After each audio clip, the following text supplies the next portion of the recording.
Namado, como achar ela foi na prisão. Vai na Amado?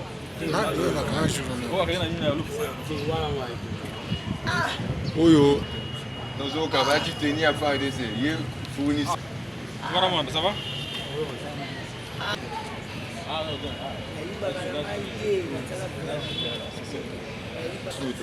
Só dá bater na andar. Fournir a bater.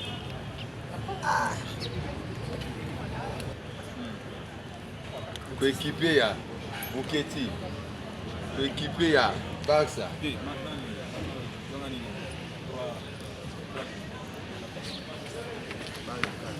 Coéquipier à Papillon. Parce que principe moko yo wangana wangana yo. Le principe na bango. Ata kangi bizo nyonso. Te to kisika moko te bango. Papillon, basera tous.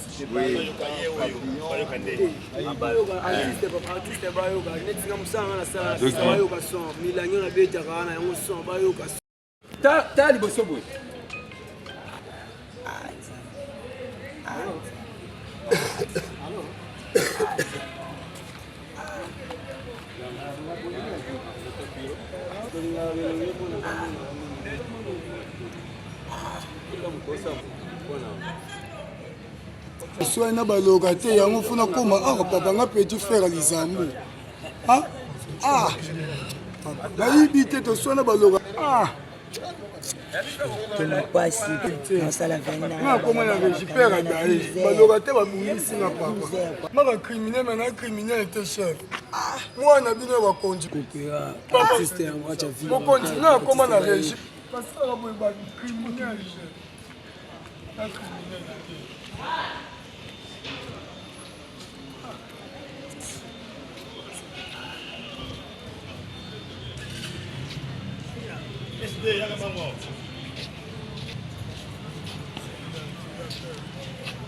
SD. Wabi Roazab. Wabi Roa.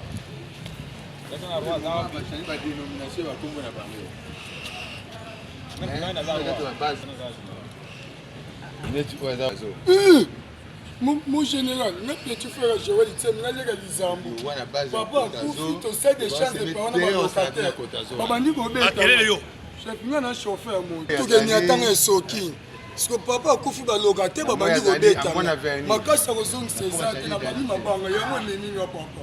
Ni Boyiba, ni Koulou na papa. Là, moi, on a bien ma coach, papa.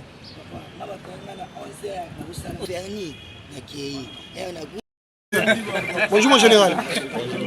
Tomoni sous les lobes présenté ba criminel lobby ezalaki parade obetaki c'était na makambo ba criminel lelo tomoni ba yeli biso ba criminel moi lelo ba noko loba na population ya Congo central.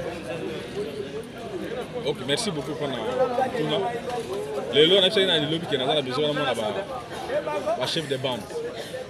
On nous connaît pour la roi comme on a vu la chaîne non quand tout le monde va roi monsieur maréchal ça c'est là comme ça vraiment prendre une justice c'est plein d'adjoint plus judiciaire pour que on peut vraiment se mandengue sengeli on va que parce que il faut ça. Merci mon général. Jérémy, non, Jefté, au Bazali, na base ya Soli bende de tia son abo na bango. Jusque là, je vais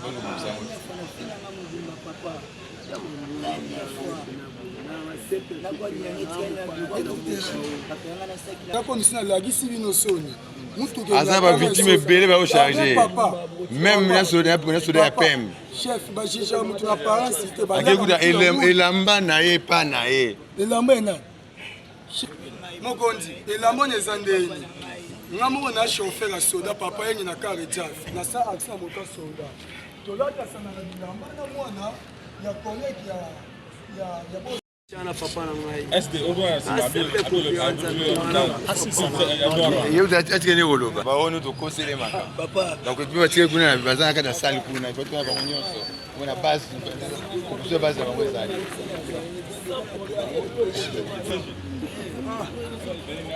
Il peut s'agréer à tenir et ça à bio. Sur la photo.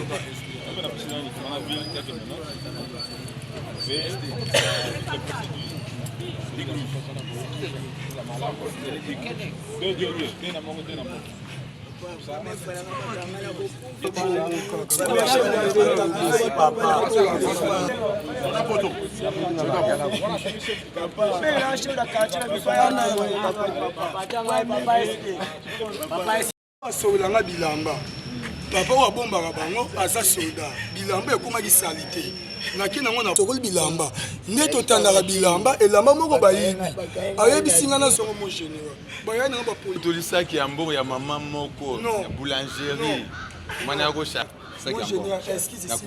papa oza motu moko oza spiritualité papa etidenga bien nayibaka te ti baye kokanga papa na kati ya ndako ya kolala nga moto azosiviaka matanga na bakiti papa baya nanga bapolisier bazanga so nasali mabe eza komisala axe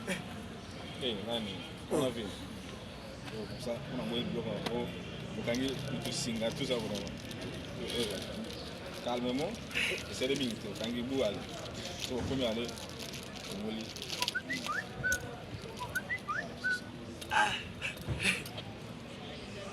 Bon, ça me s'abuse. Mon général, excuse papa. Mon général, excuse papa. Avocat n'a pas maître Mawanga. Il me demande la dossier, n'a pas tout gagné à temps. Avocat, il y a ce place dans sa prison. Attends, grand fois la police, on a vu.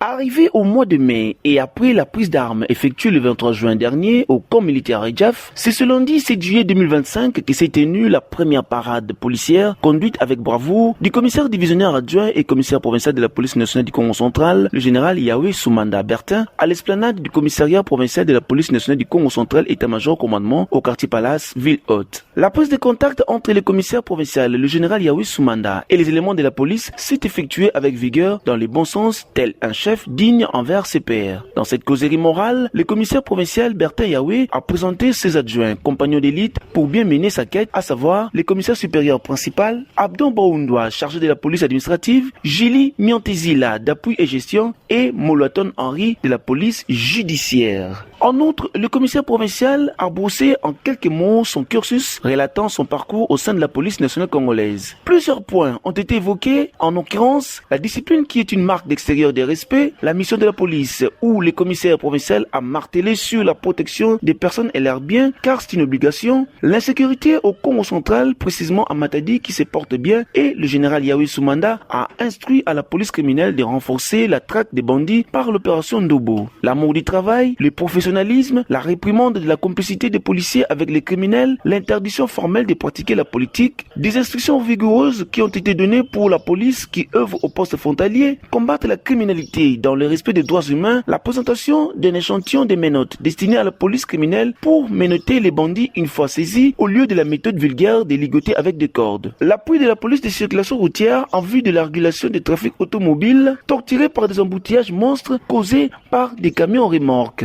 Je fais appel à l'appui de la population, parce que la population consommation à sens unique. Parce que bateau ça bagatoire, bafandi ce de fan, comme so, baza pas na biso. Baza pas foisa na biso. Je demande à la population de dénoncer. Nous devons appeler à la population pour pousser la poêle. Nous devons appeler à la population pour dénoncer, pour permettre à la police de faire ça. Et pour en dénoncer, puisque les policiers, nous devons être à notre poste de travail. De 8h à 17h, 8h à 17h, aux heures de partir, aux sur place, aux sur le terrain, partir de partir telle place, faire la place de partir au Sala, pour que la population ait à la kimia. Ceux qui nous sont dans la mission en sécurité de la population, nous devons commencer à interpeller. L'union sur la base de l'insécurité de la province. Tous ceux qui sont à la base de l'insécurité de la province doivent être insécurisés par la police. C'est-à-dire que parce qu'on est mal à l'aise par rapport à la présence de la police, par rapport à la police. Nous ne devons pas tolérer cela. Nous avons l'obligation de mettre terme à ces actes de vandalisme. Nous avons l'obligation de combattre la criminalité sous toutes ses formes. Tu ne verras pas que c'est l'obligation de venir au travail à 8h. Tu ne verras pas que c'est l'obligation Patrouille na patrouille, aucune patrouille pour tourner dans tel quartier. Pour aller aux États-Unis, parce que ça, nous mettons là. Et ça, c'est tout ça là, au salaire à nous avec Bolingo. La force de monter. Dans le cas de terrain, auquel ça, Moussala, pour la générale Yawete. Au cas où ça, Moussala Mboka, Oro, et question droit, Ola Tateni, et bien ce privilège par rapport à Théola.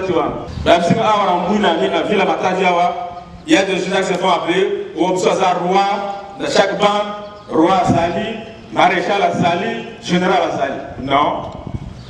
Moi, je veux voir ces rois-là. Je veux qu'on m'amène ce qu'on appelle maréchal. Je veux voir celui qui se fait appeler général la cité.